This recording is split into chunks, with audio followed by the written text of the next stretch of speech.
Assalamualaikum warahmatullahi wabarakatuh. Berjumpa kembali dalam pembelajaran kelas 1, masih di tema kegiatanku, subtema 2, kegiatan siang hari. Dan kita sekarang memasuki pembelajaran ke-5. Baik anak-anakku sekalian, mari kita awali terlebih dahulu pembelajaran kita pada hari ini dengan membaca basmalah bersama-sama. Anak-anak nanti bisa membaca Al-Fatihah juga ketika belajar didampingi bunda dan juga ayah di rumah. Bu Guru awali dulu ya. Bismillahirrahmanirrahim. Baik anak-anak sekalian, seperti Bu Guru sampaikan tadi, kita masih di buku kegiatanku 1C. Di pembelajaran 5, maka kita memasuki di halaman 71. Silakan bisa dipersiapkan terlebih dahulu. Kemudian Bu Guru akan membacakan, karena di situ adalah bacaannya. Ini di sini ada gambarnya ini karena kita sedang belajar tentang kegiatan siang hari, maka di sini ada suatu gambar yang menunjukkan bahwa ini kegiatan siang hari. Apa ini anak-anak? Matahari. Mataharinya berada di atas kepala, bukan di atas kepala persis ya, tapi ini tidak dalam kondisi terbit ataupun tenggelam, yang menandakan bahwa ini siang hari. Dan kegiatan yang dicontohkan di sini adalah bercocok tanam, mencangkul. Pak taninya di bawahnya ada menjemur ya, ada jemuran, gambar jemuran. Baik, Bu Guru akan membacakan terlebih dahulu. Judulnya adalah Cahaya Matahari. Siang hari langit tampak terang, cuaca pun terasa panas. Langit terang dan cuaca panas karena cahaya matahari. Cahaya matahari sangat berguna. Petani menanam padi di sawah. Padi hidup karena ada cahaya matahari. Ibu dapat menjemur pakaian karena ada cahaya matahari. Baik anak-anak, dari bacaan yang berjudul cahaya matahari tadi, kita bisa ketahui bahwa peristiwa di siang hari itu menyebabkan langit tampak terang. Cuacanya juga terasa panas, kecuali kalau mungkin kondisinya sedang hujan ya. Langitnya terang, cuacanya juga panas. Itu disebabkan karena cahaya matahari tadi sudah disampaikan. Dimanfaatkan untuk bercocok tanam dan juga menjemur pakaian.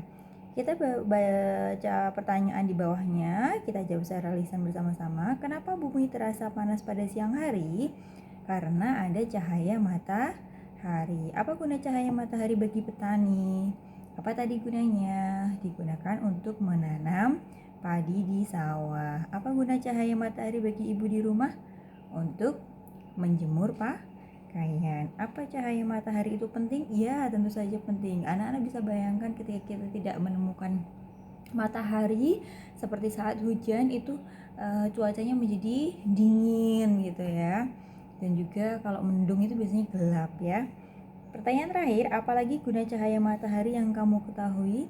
Apalagi selain bisa untuk menjemur, untuk para petani menanam tadi di sawah, ada gunanya juga loh anak-anak untuk tanaman. Jadi tanaman itu bisa makan, bisa melakukan fotosintesis juga karena bantuan matahari. Selain itu kita juga bisa menjemur sepatu. Untuk kalau petani juga nanti ketika sudah selesai menanam padi bisa digunakan untuk mengeringkan padi yang masih basah sebelum nantinya dijual, seperti itu. Baik anak-anak di halaman 72 bisa berlatih membaca. Di situ ada kata-kata yang berhubungan dengan siang hari. Jadi di lingkaran ini ya. Maaf, ada di kotak sini. Anak-anak bisa membaca secara mandiri. Bu Guru akan berikan contoh terlebih dahulu, mulai dari langit, terang, cuaca, panas, cahaya, matahari, berguna, menanam, menjemur, pakaian karena terasa. Kemudian di bawahnya anak-anak diminta untuk mengucapkan dengan lafal dan intonasi yang tepat. Bu Guru akan memberikan contoh ya. Matahari. Matahari berguna bagi makhluk hidup. Matahari berguna bagi makhluk hidup. Seperti itu. Di bawahnya ada yang berjudul siang hari. Siang hari manusia bekerja. digambarkan petani mencangkul di sawah. Kemudian di halaman 73 anak-anak ada kegiatan yang bisa digunakan untuk berlatih, memberikan tanda centang untuk kegiatan siang hari dan silang untuk kegiatan yang bukan siang hari. Mari kita perhatikan gambarnya. Di sana ada 3 gambar ya.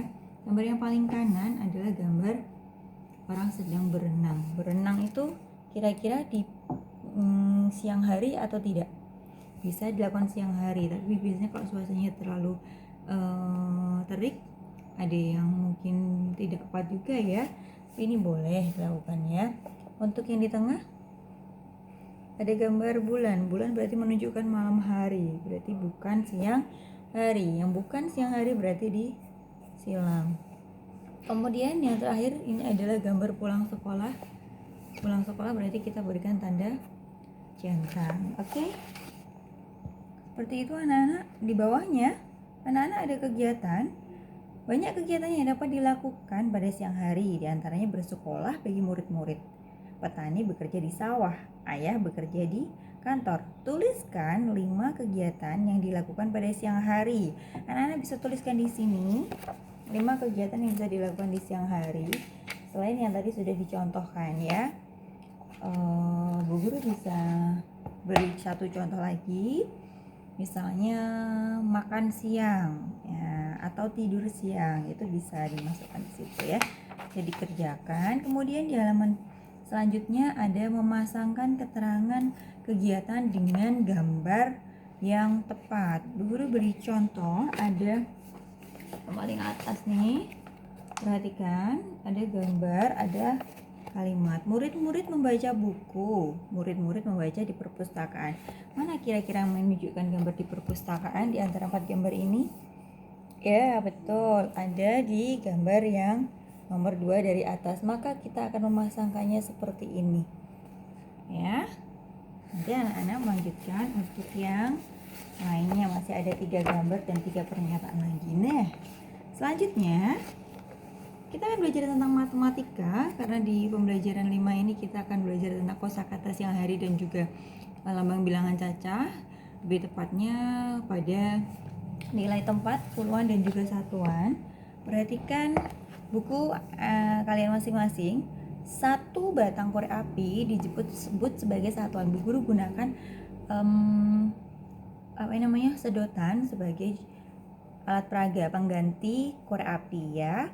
1 batang korek api kita sebut sebagai satuan. Seikat korek api terdiri dari 10 satuan korek api. Nih. 10 satuan tersebut menjadi seikat. Artinya 1 puluhan sama dengan 10 satuan. Nah, kalau ini tadi satuan, ini ada 10 yang Bu Guru ikat. Sebelum diikat kita hitung dulu supaya anak-anak lebih yakin bahwa ini jumlahnya ada 10 ya. 1, 2, 3, 4, 5, 6, 7, 8, 9, 10. Ada 10. Nah, 10 ini kalau diikat menjadi atau disebut sebagai 1 puluhan. Isinya tadi berapa satuan anak-anak? Berapa satuan sedotan? 10. Jadi ketika anak-anak belajar satuan harus memahami ini dulu ya, bahwa ini satuan dan ini adalah puluhan ya. 1 ikat sama dengan 10 satuan. Oke, 1 puluhan sama dengan 10 satuan ya. 1 puluhan 10 satuan. Diingat-ingat ya. Kemudian di bawahnya ada contoh yang nanti akan Bu Guru peragakan juga. 10 ditambah 1 menjadi 11. 1 puluhan ditambah 1 satuan sama dengan 11. Maksudnya bagaimana Bu Guru? 1 nih, 1 ikat ini tadi disebut 1 puluhan. 10 isinya ya. Isinya 10 satuan. 10 ditambah 1 menjadi 11. Jelas sampai di sini? Kemudian di sampingnya kita gunakan, itu 10 ya, kita letakkan dulu. Di sampingnya 10 ditambah 6 menjadi 16. Kita buktikan. Bu Guru akan ambil lagi sedotan yang jumlahnya 6. 1, 2, 3, 4, 5, 6. 6 Bu Guru pegang di tangan kiri. Ini 10. 10 ditambah 6. Kita hitung. Setelah 10, 11, 12, 13, 14, 15, 16. Maka hasilnya 10 ditambah 6 adalah 16. Oke, kita perhatikan lagi contoh yang lebih mudah lagi di bawahnya. Di bawah yang 11, 10 ditambah 2. Anak-anak tetap gunakan yang diikat ini 10 patokannya. Kemudian ditambah 2. Setelah 10 berapa? 11, 12. Nah, jelas anak-anak sampai di sini. Nanti bisa dipraktekkan di rumah, tidak harus selalu pakai korek api yang berupa kayu, tidak harus sedotan, boleh juga menggunakan pensil kalau jumlahnya mencukupi seperti yang ada di contoh. Kemudian Bu Guru akan beranjak ke contoh yang terakhir. Di situ ada 20-an. 20-an sama dengan berapa ya? Kita akan lihat. Nah, ini tadi kita buktikan dulu ada 10 atau belum. 1, 2, 3, 4, 5, 6, 7, 8, 9, 10. Nah, ini kita anggap satu ikat. Ini satu ikat lagi. 10 ditambah 10 maka ada 20. Atau 20-an ya. 20-an menjadi 20. 20-an ditambah 0. Satuannya nggak ada karena semuanya ini puluhan ya. Begitu. Anak-anak nanti bisa berlatih di rumah, bisa membaca di rumah. Kemudian yang akan digunakan anak-anak untuk berlatih lagi tapi bukan dengan menggunakan benda, itu nanti di halaman 76. Anak-anak diminta hitung jumlah benda berikut dan kerjakan sesuai contoh. Contohnya adalah ada angka 12 dan juga 14. Mari kita ke soal. Kita hitung 1, 2, 3, 4, 5, 6, 7, 8, 9, 10, 11, 12. Ada 12, sama ya, ada 12. Puluhannya ada 1. Puluhan itu yang ada di bagian depan. Satuan yang ada di bagian belakang. Biasanya kita akan lihat dulu dari belakang. Satuannya berapa? 2. Puluhannya berapa? 1. Jadi anak-anak, ketika anak-anak belajar nilai tempat puluhan dan satuan, yang disebut nilai tempat ini ada depan dan belakang ya. Jadi yang belakang disebut satuan, yang depan disebut puluhan. Kita ke contoh lagi langsung supaya anak-anak lebih jelas. Kita hitung ada berapa? 1, 2, 3, 4, 5, 6, 7, 8, 9, 10, 11, 12, 13, 14. Ada 14. Kita mulai dari satuan dulu. Satuan itu adalah yang di belakang. Berarti angka 4. Guru akan tuliskan angka 4. Kemudian yang puluhan yaitu di depannya angka 1. Kita tuliskan. Nah, sekarang anak-anak sudah lebih jelas. Nanti bisa dikerjakan untuk yang angka 15, 19, 16, 11 sampai di 17. Kalau ada kesulitan boleh ditanyakan ya. Dan di halaman 77 terakhir, anak-anak diminta mengelompokkan menjadi puluhan dan satuan lalu memasangkannya. Maksudnya bagaimana Bu Guru? Kita lihat bersama-sama ya. Paling atas ada gambar gentong. Kita hitung dulu gentongnya bersama-sama. 1, 2, 3, 4, 5, 6, 7, 8, 9, 10, 11, 12, 13, 14, 15. Tulis dulu di sini boleh? Boleh. Ingat, bagian belakang adalah satuan. Kita lihat. Oh, yang belakangnya 5 bermana yang ini. Depannya disebut Tuhan. Di sini sudah betul, berarti kita tarik di sini. Ini lambang bilangannya 15. Ini dipisah. Kenapa dipisah, Bu? Supaya kita tahu nilai tempatnya di mana ya. Kemudian kita pasangkan juga dengan nama bilangannya. Ingat, kita sudah pernah belajar tentang lambang bilangan dan nama bilangan. Nama bilangan itu yang dituliskan dengan huruf, maka anak-anak harus menyesuaikan antara gambar, angka, dan juga yang dituliskan dengan huruf.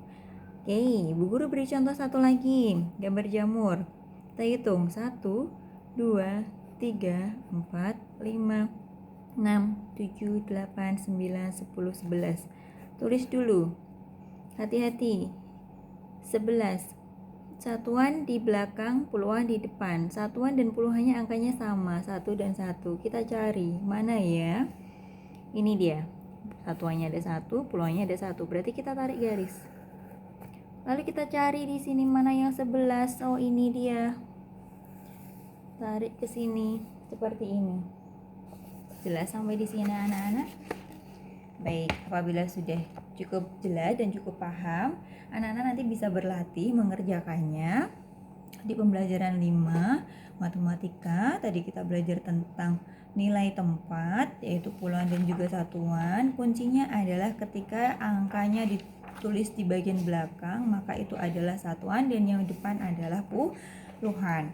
Kemudian untuk kosakata siang harinya, anak-anak tadi belajar tentang cahaya matahari. Semoga anak-anak diberikan kemudahan untuk belajar dan pelajaran kita hari ini memberikan manfaat bagi kita semua. Bu Guru akhiri dulu pembelajaran kita pada kesempatan kali ini. Jaga kesehatan selalu, jaga kebersihan selalu. Jangan lupa kalau harus keluar rumah maka gunakanlah masker ya. Sampai bertemu di pembelajaran selanjutnya. Bu Guru akhiri dulu. Anak-anak nanti juga berdoa setelah selesai belajar. Assalamualaikum warahmatullahi wabarakatuh.